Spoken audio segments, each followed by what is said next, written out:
八极拳八大手型是秀风功根据传统武术当中的基本手型，结合8种劳作工具演变而来。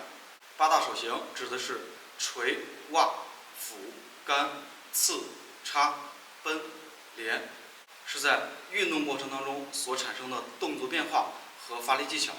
不是在动作完成之后所展示的定式。捶在我们练习当中所展示的动作包括有上撑捶，也叫撑拳；反拦捶，包括穿抱，这个就是捶的一种力的变化。挖就是挖刀，它是一个向下而短促的力，在练习当中所展示的动作，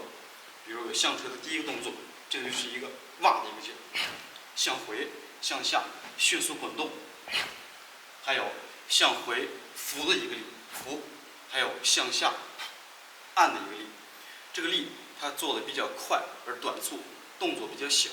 斧就是斧头，在练习当中所展示的动作有，比如说我们所练习的劈抱，前手是劈，后手是抱，向身上或者胳膊上猛发力，劈抱，还有我们练习的二路的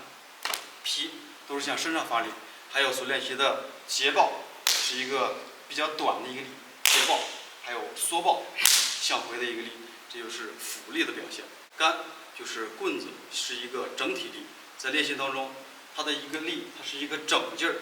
不是用一个点去击打，而是用身体转动带动。比如我们练习的胯打，旋转腰胯，整体动，不是一个点或一个面去击打，用身体带动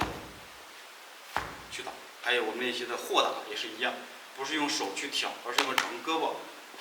向上做一个力。还有我们练习的单阳打也是一样，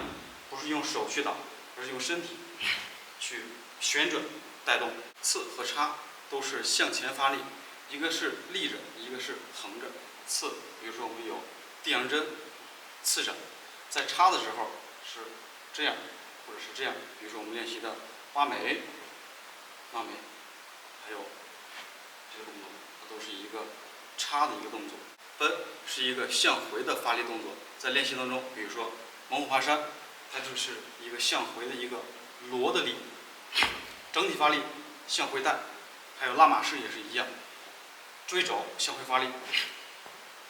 这就是奔的力。连是横向力，向外向里叫做连，它的动作有，比如说栽盔，它就是一个横向力。还有我们做的拦，它就是一个